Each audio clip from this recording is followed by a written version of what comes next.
Active and passive immunity. दो तरीके की इम्यूनिटीज़ के बारे में पढ़ेंगे, एक होगी एक्टिव और एक है पैसिव।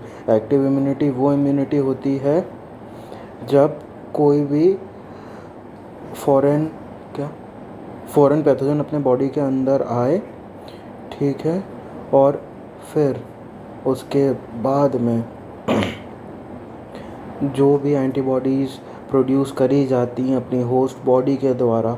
और अभी अपन ने पहले क्या पढ़ा था, एंटीबॉडीज़ कौन सा लिम्फोसाइट बनाता है, बी टाइप का लिम्फोसाइट बनाता है। और जो टी लिम्फोसाइट होता है वो क्या करता है, वो सिर्फ मदद करता है किसकी, बी लिम्फोसाइट की एंटीबॉडीज़ बनाने में। एंटीबॉडीज़ क्या होती है, it is an army of proteins. और अपन ने पहले एक और चीज़ पढ़ी थी, सेल मीडिएटेड इम्यूनिटी। उसमें क्या था, उसमें टी लिम्फोसाइट्स का मेन रोल था, ठीक है। और ये सेल मीडिएटेड इम्यूनिटी किसके अंदर सबसे मेनली रिस्पॉन्सिव रहती है, ग्राफ्ट रिजेक्शन के लिए। कब, जब अपन ऑर्गन ट्रांसप्लांट करवाएं या फिर कोई भी फॉरेन ऑर्गन अपने शरीर के अंदर अपन लगाएं। दो तरीके के इम्यूनोसप्रेसेंट के नाम पढ़े थे, प्रेडिसोन कब काम आता है, लिवर ट्रांसप्लांट के टाइम पे, और दूसरा था टैक्रोलिमस, जिसको अपन प्रोग्राफ के नाम से भी जानते हैं। और जब अपना ऑर्गन ट्रांसप्लांट होता है तो लाइफ टाइम क्या लेने पड़ते हैं, इम्यूनोसप्रेसेंट। और इस वजह से क्या होता है, जो बंदा जीवन भर इम्यूनोसप्रेसेंट्स पे रहेगा, जाहिर सी बात है उसकी इम्यूनिटी पावर भी कम रहेगी। मतलब it is more prone to catch any other infectious disease quite easily than the person which is not on immunosuppressants. दूसरी इम्यूनिटी की तरफ आते हैं अपन, जो कि होती है पैसिव इम्यूनिटी। पैसिव इम्यूनिटी में क्या होता है, जैसे कि मेरे को हो गया पोलियो, नहीं पोलियो तो नहीं हो, पोलियो होने के बाद कुछ नहीं किया जा सकता। पोलियो से बचने के लिए अपन उसका वैक्सीनेशन लगाते हैं, मतलब उसकी दवाई प्री रेडी है और अपन उसको अंदर इंजेक्ट कर रहे हैं। और फिर इन फ्यूचर कभी वो वायरस अपने अंदर आया या इन्फेक्शियस पैथोजन अपने अंदर आया तो अपना बॉडी ऑलरेडी तैयार है किसके साथ, उसकी रिस्पेक्टेड एंटीबॉडीज़ के साथ में। फिर अपन ने एक चीज़ देखी होगी कि अपने को क्यों कहा जाता है हर बार, अपन ने कहा नहीं जाता, अपन ने सुना होगा कि जो नए पैदा हुए बच्चे हैं, न्यू बॉर्न बच्चे जो होते हैं, उनके लिए जो मदर्स मिल्क होता है, माँ का दूध, वो बहुत ज़्यादा एसेंशियल होता है। वो क्यों एसेंशियल होता है, क्योंकि जब एक मदर लैक्टेशन के इनिशियल डेज में होती, मतलब जब लैक्टेट करती है, जब न्यू बॉर्न बेबी हो गया, उसके बाद जो मेमरी ग्लैंड्स हैं उसमें से मिल्क सिक्रीशन हो रहा है, तो उसमें एक फ्लूइड रहता है जिसका नाम है कोलोस्ट्रम, ठीक है, जिसके अंदर क्या रहता है, बहुत ही ज़्यादा अबंडेंस के अंदर एंटीबॉडीज़। कौन सी एंटीबॉडीज़, IgA, ठीक है, किसमें, माँ के दूध में, ठीक है। और ये क्या करती है, बच्चे को बचाती है बहुत सारी चीज़ों से, अर्ली स्टेज वाली बीमारियों से। मतलब जो छोटे बच्चे रहते हैं तो उन बहुत इजीली प्रोन होते हैं कि कई सारी बीमारियां लग जाएं, तो उनसे लड़ने में मदद देती है, ठीक है। तो अपन अब एक चीज़ लिख लेते हैं यहाँ पे, मैं पॉज कर रहा हूँ कुछ सेकंड के। वैक्सीनेशन और इम्यूनाइजेशन के बारे में अपन पढ़ेंगे। तो देखिए, जो इम्यूनाइजेशन होता है और जो इम्यूनाइजेशन और वैक्सीनेशन, ठीक है, ये किस चीज़ के ऊपर बेस्ड है, ये memory of the immune system के ऊपर बेस्ड है वो। और अपने को ये कैसे पता था कि अपने इम्यून सिस्टम की एक मेमोरी होती है, कैसे, अपन ने क्या पढ़ा था, एक्वायर्ड इम्यूनिटी, ठीक है, जिसमें किनका मेजर रोल था, बी लिम्फोसाइट और टी लिम्फोसाइट्स का, याद आया, ठीक है। जैसे कि एक बार मैंने अटैक कर दिया तुम्हारे ऊपर, ठीक है, तुमने सारे मेरे दाव पेज देख लिए कि हाँ मैं मतलब ऐसे अटैक करता हूँ, तो फिर मैं वापस से अटैक करने आऊँगा तो तुमको तो समझ आ जाएगा ना कि हाँ भाई मैं वापस से अटैक करूँगा और मैं इस तरीके से अटैक करूँगा, तो तुम रेडी रहोगे। उस तरीके से ही अपने बी लिम्फोसाइट्स और टी लिम्फोसाइट्स रिस्पॉन्सिबल होते हैं एक मेमोरी के लिए, ठीक है।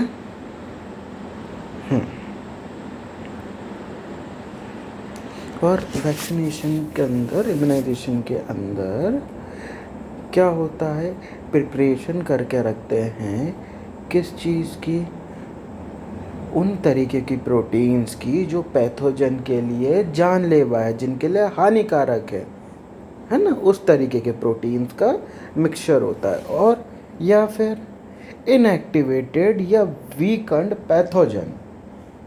फॉर एग्ज़ाम्पल अभी कोविड की वैक्सीन में भी इसी तरीके से काम किया गया था। जो कोविड का डीएनए है, अब वो उतना डिटेल में मैं नहीं जानता हूँ, बट ये फॉर एग्ज़ाम्पल क्लास में बताया गया था, तो मैं यहाँ पे भी बता रहा हूँ।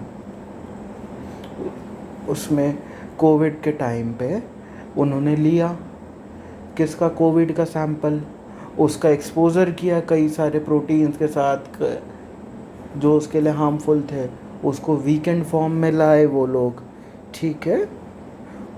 और फिर इस तरीके से उन्होंने एक वैक्सीन रेडी करी। अब इसमें अपने को इतना डिटेल में है नहीं, अपने को आगे वाले चैप्टर्स में आएगा तब अपन पढ़ेंगे, ठीक है।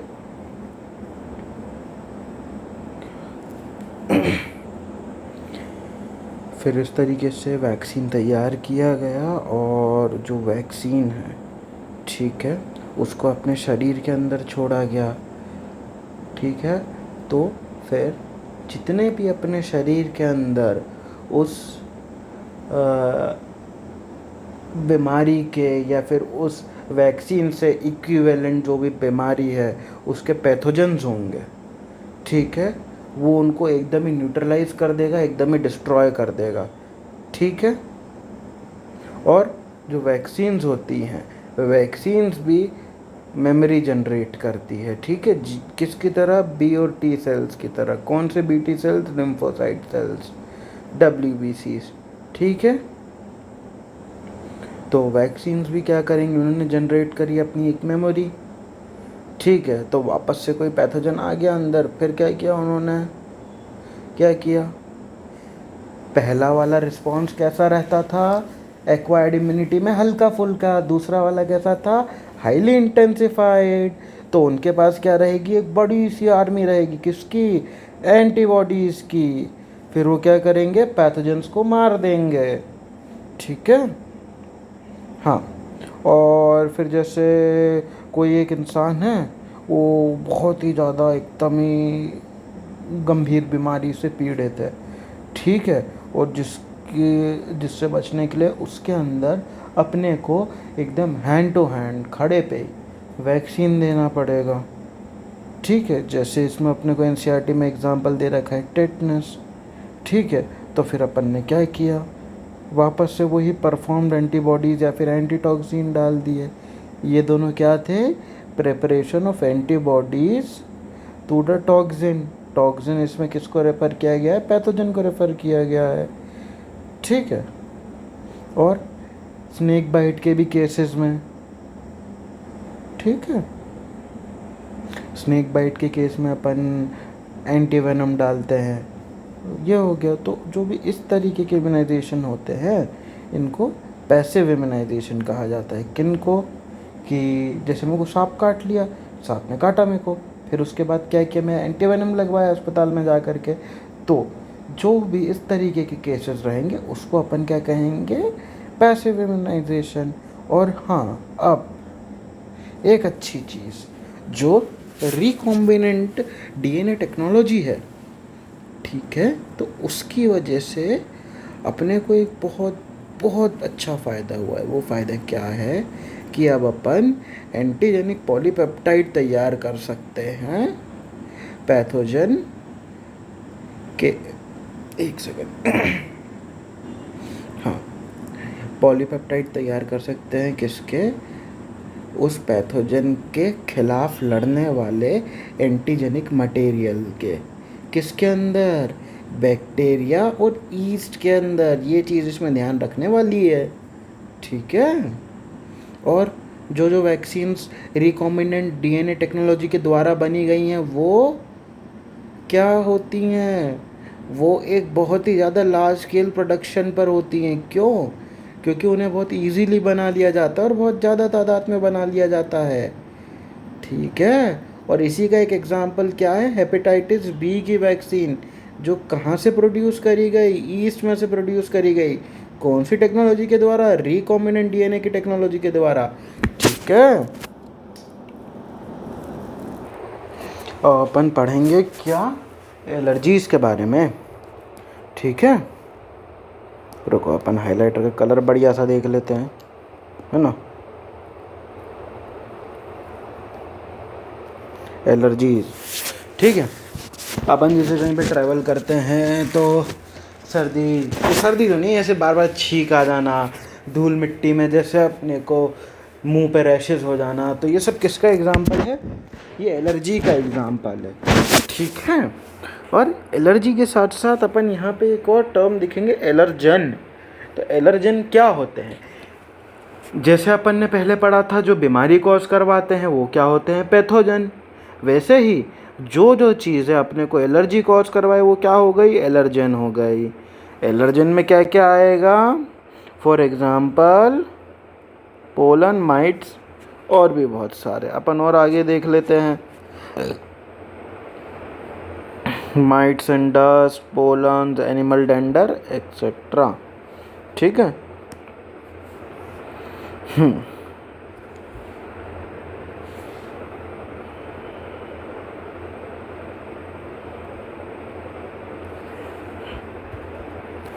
The substance to which such immune response is produced are called allergens.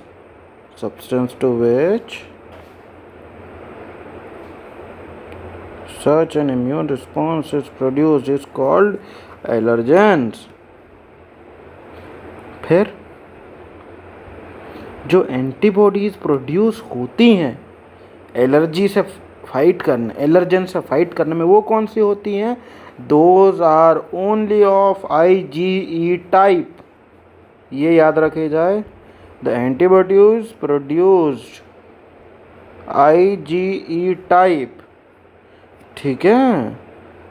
अब अपन सिम्टम्स देखें, किसके सिम्टम्स देखेंगे, एलर्जी के सिम्टम्स देखेंगे, sneezing, watery eyes, runny nose and difficulty in breathing. ठीक है। और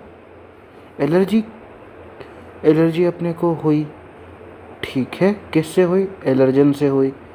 ठीक है। एलर्जन अपने शरीर में आया तो उनसे फाइट करने के लिए कौन कौन से केमिकल्स रिलीज हुए, chemicals which are release to fight allergens are histamine and serotonin. और वो कहाँ से, फ्रॉम द मास्ट सेल्स। अब मास्ट सेल्स क्या होते हैं ये आप बताओगे मुझे लेक्चर देखने के बाद। कब पढ़े थे मास्ट सेल्स, अपन ने क्लास 11th में पढ़ा होगा, जरा याद करके बताना। ठीक है। और कभी कभी डॉक्टर को ये पता नहीं रहता है कि यार भाई इसको कौन सी एलर्जी हुई है, तो क्या किया जाता है, हर तरीके के एलर्जन को एकदम छोटे छोटे से अमाउंट में, एकदम माइक्रो अमाउंट में अपने शरीर से एक्सपोज किया जाता है, और फिर देखा जाता है कि अपनी बॉडी किस तरीके से एक्ट कर रही है, और फिर इस तरीके से अपने को पता चलता है कि अपने को ये वाली एलर्जन से एलर्जी हुई है। ठीक है। और कौन कौन सी ड्रग्स रहती हैं, कौन कौन सी ड्रग्स हो गई, कौन कौन सी मोर ऑफ कौन कौन सी केमिकली बेस्ड ड्रग्स हुई। ठीक है। जो कि अपने को एलर्जन से फाइट करने में बहुत ज़्यादा जल्दी मदद करती है। वो हुई ड्रग्स लाइक एंटीहिस्टामिन, एड्रेनलिन और steroids quickly reduce symptoms of allergy. ठीक है। और क्या, जो मेट्रो सिटीज़ में चिल्ड्रन होते हैं वो बहुत ज़्यादा सफ़र करते हैं एलर्जन से और अस्थमा जैसी बीमारियों से। अब मैं तुमको सेरोटोनिन जो होता है, ठीक है, सेरोटोनिन अपनी कहाँ कहाँ मदद करता है मैं वो लिखवा देता हूँ, थोड़ा ऐसे ही ध्यान रहे तुमको, है ना, अच्छा रहेगा। कुछ एक दो नंबर ज़्यादा कहीं कम हो रहा होगा तो मास्टर अपना यहाँ बढ़ा देगा कुछ तो, है ना। ज्ञान ज्ञान होना कोई बुरी बात थोड़ी है, जितना ज्ञान हो उतना बढ़िया। तो लिखते हैं अपन, ठीक है। सेरोटोनिन, सेरोटोनिन कहाँ कहाँ अच्छे से मदद करवाता है अपनी, ठीक है।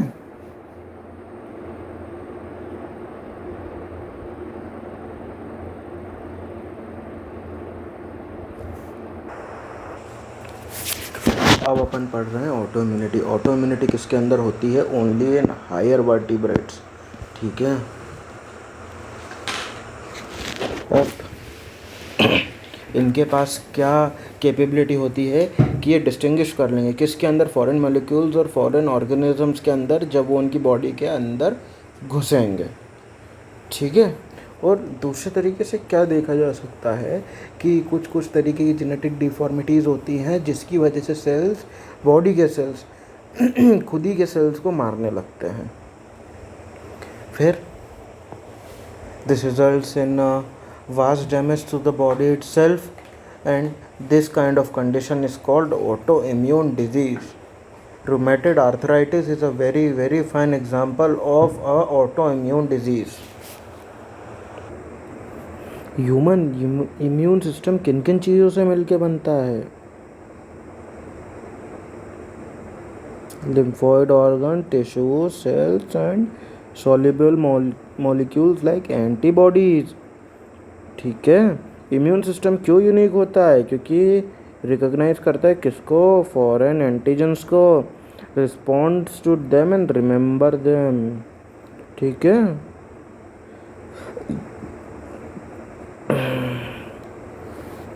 Also plays a important role in allergic reactions too. और ऑटो इम्यून डिजीजेस और ऑर्गन ट्रांसप्लांटेशन में इम्यून सिस्टम बहुत ही अच्छा खासा भारी भरकम रोल प्ले करता है, ठीक है। और अभी अपन पूरा डेप्थ में पढ़ेंगे इम्यून सिस्टम किसका? बॉडी का।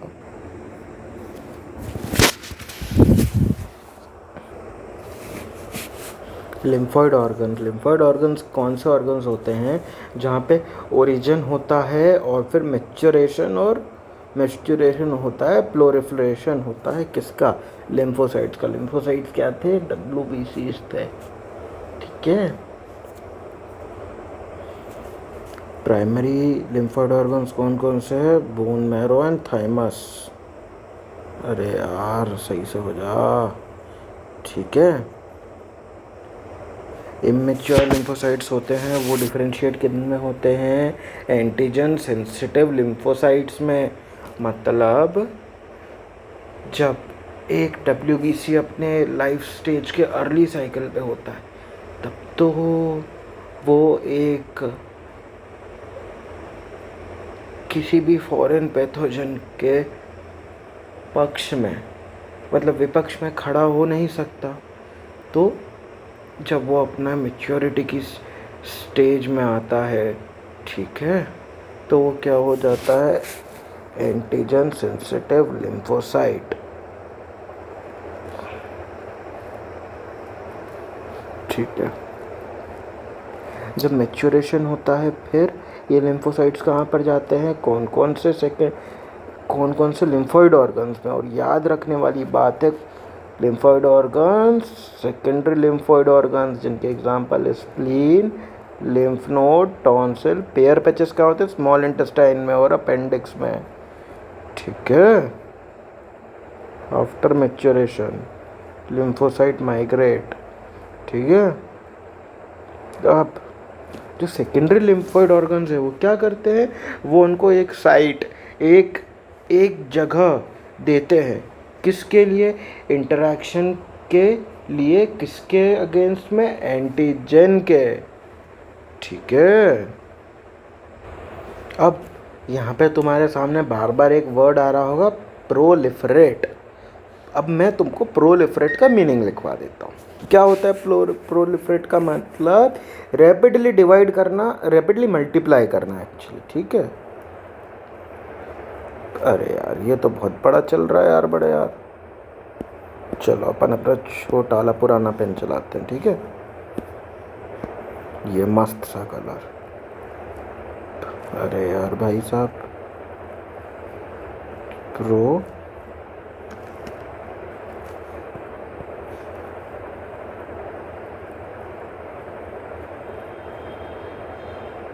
proliferate to increase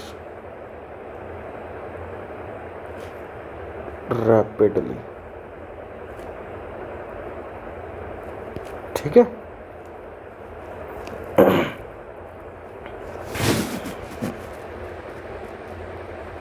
देखो अभी अपन वापस एक छोटा सा रिवीजन कर लेते हैं, एकदम छोटा सा, लिम्फोइड ऑर्गन्स का। लिम्फोइड ऑर्गन क्या रहते हैं? वो ऑर्गन जहाँ पे पैदा होंगे, मैच्योरेशन होगा और रैपिड डिवीजन, जिसको एनसीईआरटी क्या कहती है? प्रोलिफरेशन, है ना? ठीक है। किसका? लिम्फोसाइट्स का। कहाँ पे होगा? लिम्फोइड ऑर्गन्स में होगा। प्राइमरी लिम्फोइड ऑर्गन कौन कौन है? बोन मैरो और थाइमस। ठीक है। यहाँ पे क्या हो रहा है? जो इमेच्योर लिम्फोसाइट्स है वो डिफरेंशिएट हो रहे हैं किन के अंदर? एंटीजन सेंसिटिव लिम्फोसाइट्स के अंदर। फिर जब ये एंटीजन सेंसिटिव लिम्फोसाइट्स मैच्योर हो जाते हैं तो यही वाले लिम्फोसाइट्स कहाँ पे जा रहे हैं? सेकेंडरी लिम्फोइड ऑर्गन्स में। सेकेंडरी लिम्फोइड ऑर्गन्स के example spleen, lymph node, tonsils, pair patches of small intestine and appendix. ठीक है। और जो ये सेकेंडरी लिम्फोइड ऑर्गन थे भैया, ये क्या करवा रहे हैं? ये अपने को साइट दे रहे हैं, एक जगह दे रहे हैं इंटरैक्शन के लिए, लिम्फोसाइट की इंटरैक्शन के लिए। किसके साथ? एंटीजन के साथ में। फिर जो बात में प्रोलिफरेट, अभी मैंने प्रोलिफरेट का मतलब लिखवा है क्या? To increase rapidly. ठीक है। रैपिडली इंक्रीज होना, मल्टीप्लाई होना। और फिर क्या बनाएंगे वो? Effector cells, which then proliferate to become effector cells. अब अपन लिम्फोइड ऑर्गन्स की लोकेशन देख लेते हैं, ये थोड़ा सा याद रखने वाली चीज़ है। लिम्फ नोड कहाँ कहाँ हो गई भैया अपनी? ये देख लो, लिम्फ नोड्स किधर पे? अपने शोल्डर वाले रीजन के पास में। और पैरों में क्या हो गई? Lymphatic vessels. ठीक है। और थाइमस बेचारा अपना ये रहा बीच में, छोटू सा प्यारा सा। ठीक है, थाइमस।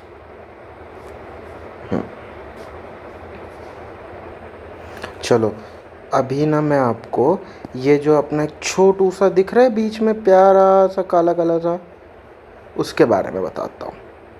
देखो चलो, पेन का कलर अच्छा सा सुंदर सुंदर सा ले लेते हैं। कौन सा ले जो अच्छा दिखेगा? चलो ये ले लिया। ये जो है ना अपना थाइमस, थाइमस में बहुत छोटू सा होता है। ठीक है। अभी अपन जैसे एडल्ट हैं, अपने में बहुत छोटू सा होता है। और ये होता कहाँ पर है?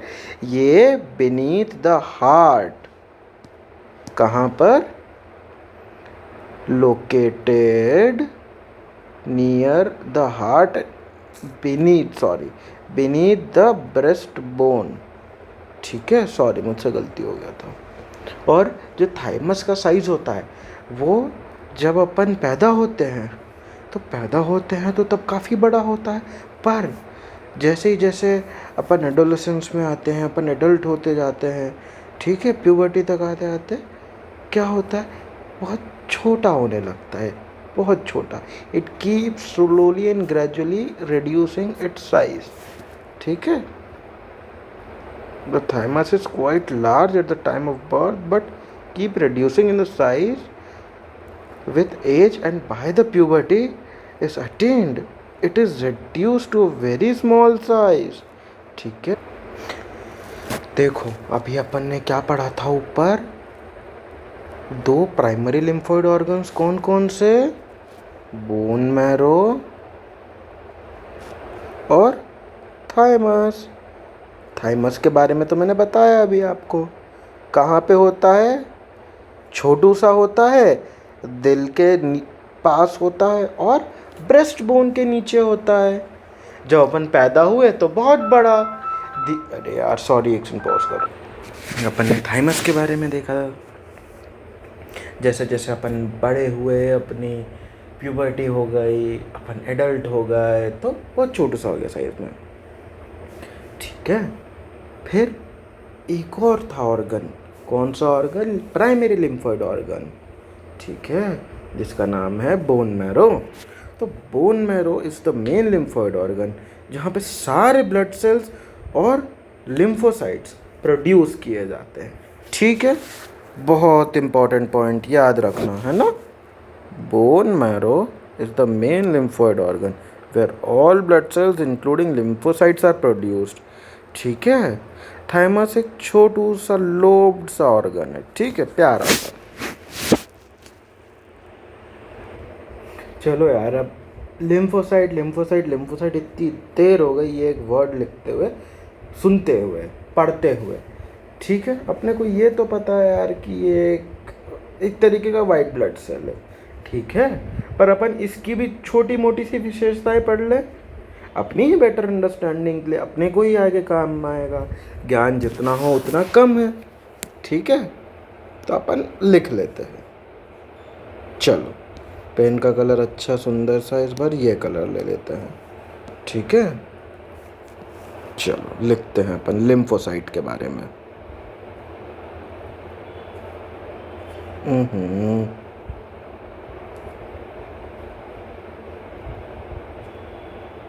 लिम्फोसाइट,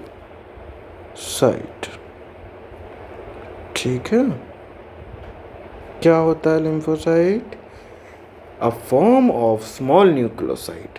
ल्यूकोसाइट क्या थे? वाइट ब्लड सेल्स थे, ठीक है। उसका एक छोटा फॉर्म, एक इमेच्योर फॉर्म कह सकते हो, ठीक है। और इसका सिंगल राउंड न्यूक्लियस होता है, occurring specially in the lymphatic system, ठीक है। अब ये अपन लिख लेते हैं, क्यों लिखेंगे, ध्यान रहेगा।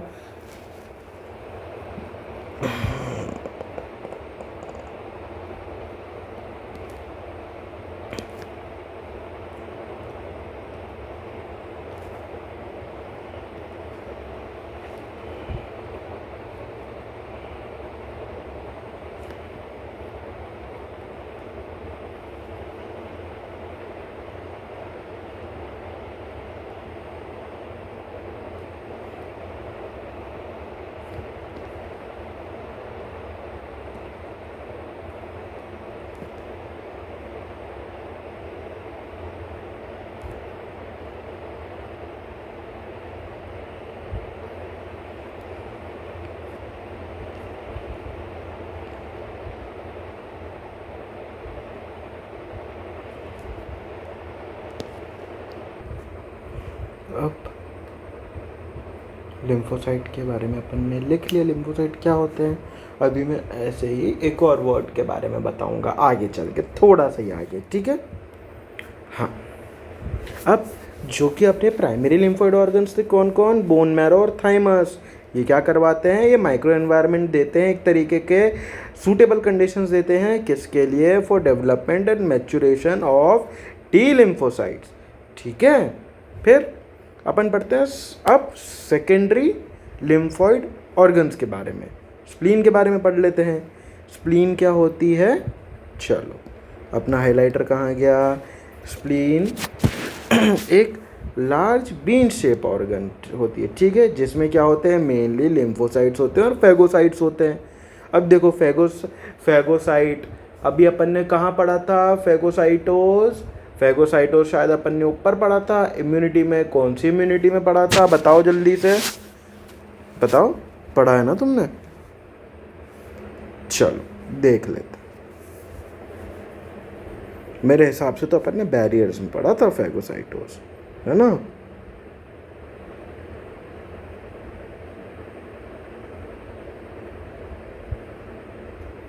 सॉरी, मेरे खुद को नहीं मिल रहा, ठीक है। फेगोसाइट्स का भी मैं मतलब लिखवाता हूँ अभी, ठीक है। स्प्लीन क्या थी? स्प्लीन एक लार्ज बीन शेप ऑर्गन हो गई, ठीक है। मेनली क्या क्या उसके अंदर? लिम्फोसाइट्स हैं, फेगोसाइट्स हैं, ठीक है। क्या काम कर रही है वो? फिल्टर है किसका? ब्लड का। और क्या करवा रही है वो? क्या फिल्टर कर रही है? Blood borne micro organisms. कौन कौन से? जो कि ब्लड में वो माइक्रो ऑर्गेनिजम्स जिनका ना होना ही अच्छा है, वो उनको फ़िल्टर कर दे रही है, उनको ट्रैप कर दे रही है, ठीक है। और स्प्लीन का एक और छोटा सा काम होता है, बताऊँ क्या? वो रिजर्वायर की तरह, एक तरीके से स्टोरेज टैंक की तरह काम करती है। किसके लिए? एरिथ्रोसाइट्स के लिए। Spleen also has a large reservoir of erythrocytes, ठीक है। अभी मैं यहाँ पे तो आपको फेगोसाइट्स और एरिथ्रोसाइट्स इन दोनों का मतलब समझाता हूँ। मैं लिखता हूँ पहले नीचे, फिर मैं अच्छे से समझा रहा हूँ, ओके। फेगोसाइट्स क्या होते हैं? फेगोसाइट्स वो सेल्स होते हैं जिनके पास कैपेबिलिटी होती है। कौन सी कैपेबिलिटी? एनगल्फ कर लेने की और एब्जॉर्ब कर लेने की बैक्टीरिया को, ठीक है। अब एनगल्फ का मतलब क्या होता है? एनगल्फ का मतलब मैं आपको यहाँ पे एक छोटा सा डायग्राम बना दे रहा हूँ, ठीक है। फिर मैं उसको रिमूव कर दूंगा, तो ध्यान से थोड़ा देख लेना या फिर रिवाइंड कर लेना, समझ नहीं आएगा तो, ठीक है। देखो, अपन देखते हैं नीचे एक फ्रेश पेज अगर अपन निकाल सकते हैं तो अपन एक नीचे एक फ्रेश पेज बना रहा हूँ। एक सेकंड, वापस पॉज कर। यार दोस्त, पेज तो मैं बना नहीं पाया, मैं यहीं पे समझा देता हूँ, ठीक है। देखो, ये जो है ना, ये जरा जरा से पर्पल पर्पल से, ये कौन है? बैक्टीरिया हो गए, ठीक है। और ये कौन है अपना? ये हो गया अपना WBC। WBC क्या? लिम्फोसाइट, ठीक है। लिख देते हैं फटाफट से, लिम्फोसाइट, ठीक है। इतना देख लिया। अभी अपना जो ये है अपना बैक्टीरिया, ठीक है। बैक्टीरिया ले लो, कोई भी फॉरेन पैथोजन ले लो जो कि बॉडी के लिए हार्मफुल है। अभी ये दोनों इतनी दूर दूर हैं, ठीक है। अभी WBC ने देख लिया, अपने लिम्फोसाइट ने देख लिया कि यार भाई भाई यार, इधर तो बैक्टीरिया आ गया यार, अपने को तो इसको मारने का है। फिर बैक्टीरिया तो अपना वहीं पे रहा, उधम मचाता रहा। फिर जो अपना लिम्फोसाइट है, WBC है, ठीक है।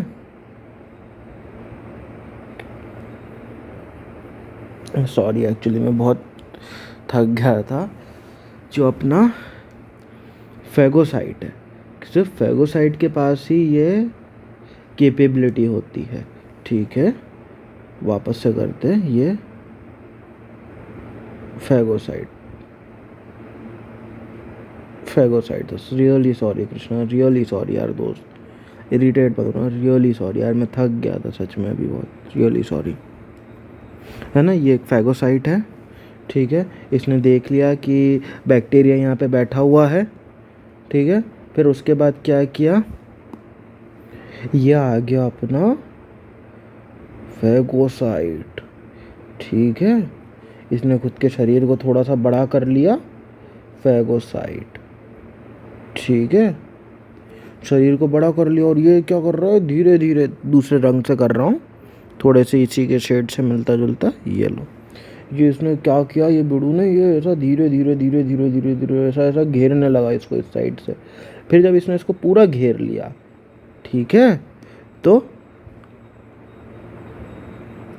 ये पूरा बैक्टीरिया कहाँ आ गया? बैक्टीरिया तो इसके अंदर है यार दोस्त, ये रहा जरा जरा सा बैक्टीरिया।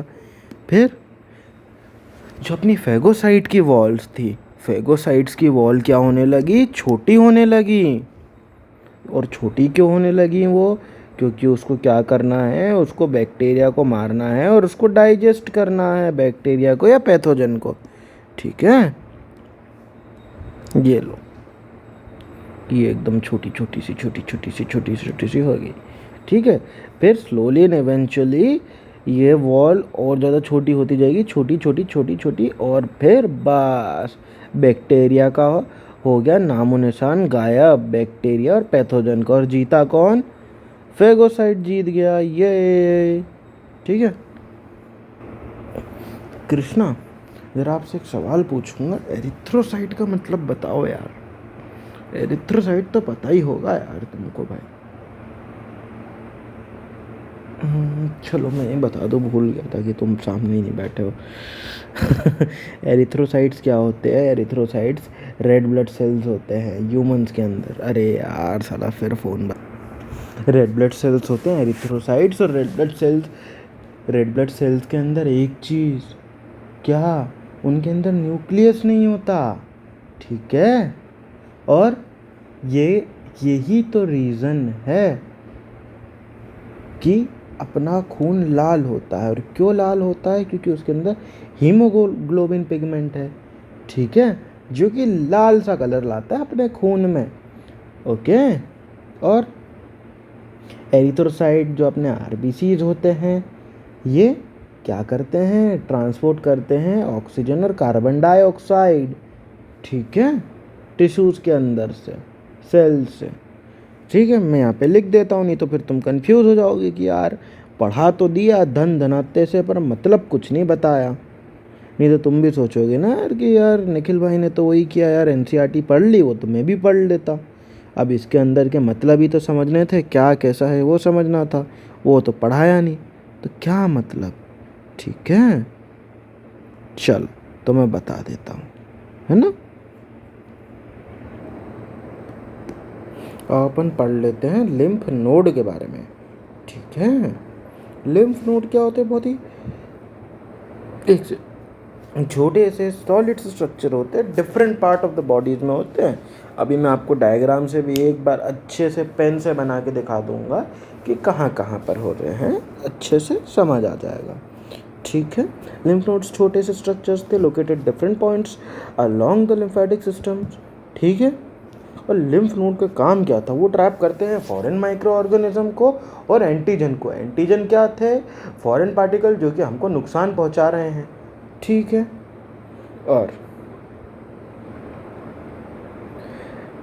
जब एक एंटीजन लिम्फ नोड के अंदर ट्रैप हो जाता है, ठीक है, तो वो रिस्पॉन्सिबल होता है किस लिए? लिम्फोसाइट्स को जगाने के लिए। लिम्फोसाइट्स जागेंगे तो कौन जागेगा? अपने शरीर का इम्यून रिस्पॉन्स, ठीक है। और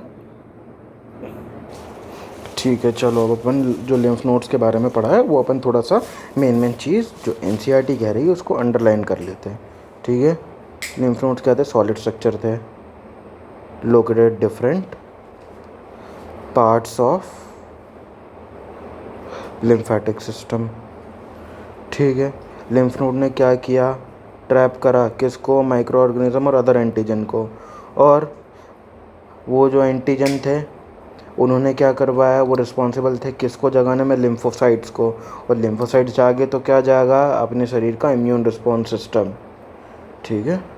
फिर अंडरलाइन कर लो फटाफट, ताकि एक बाद में फटाफट फास्टर रिवीजन के लिए इजी रहेगा। Antigen trapped in the lymph nodes responsible for activation of lymphocyte present there cause the immune response।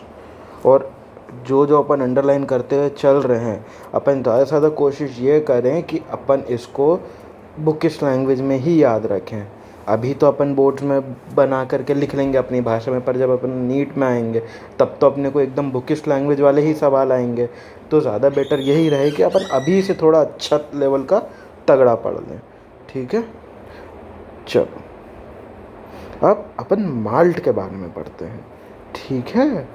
Malt कहाँ पर होता है? एक लिम्फोइड टिश्यू होता है जो कि लाइनिंग के साथ होता है। किसकी लाइनिंग के साथ? रेस्पिरेटरी ट्रैक्ट, डाइजेस्टिव ट्रैक्ट और यूरोजेनाइटल ट्रैक्ट, ठीक है। और कोई भी पूछे कि शरीर का सबसे बड़ा लिम्फोइड टिश्यू कौन है, तो पहले बार में बोल देना माल्ट है। माल्ट का full form mucosa associated lymphoid tissue.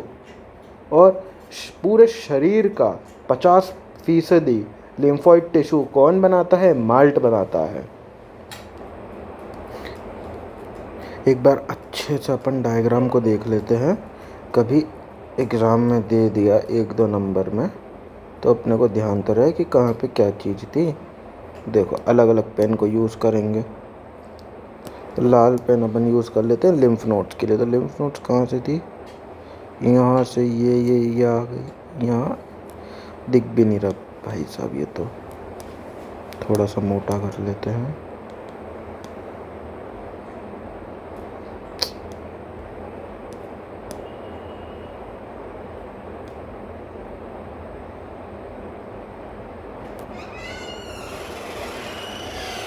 Similarly इधर ये क्या क्या थी, अपनी लिम्फ नोड्स थी, ठीक है। और थाइमस के बारे में क्या बताया था? थाइमस तो अपना छोटू सा बच्चा है बेचारा, कौन सा शेप, लोब शेप है, ठीक है। कहाँ पे था? हार्ट के पास, ब्रेस्ट बोन के नीचे। फिर अपन देख लेते लिम्फेटिक वेसल्स को। लिम्फेटिक वेसल्स के लिए अपन कलर ले लेते पर्पल, ठीक है।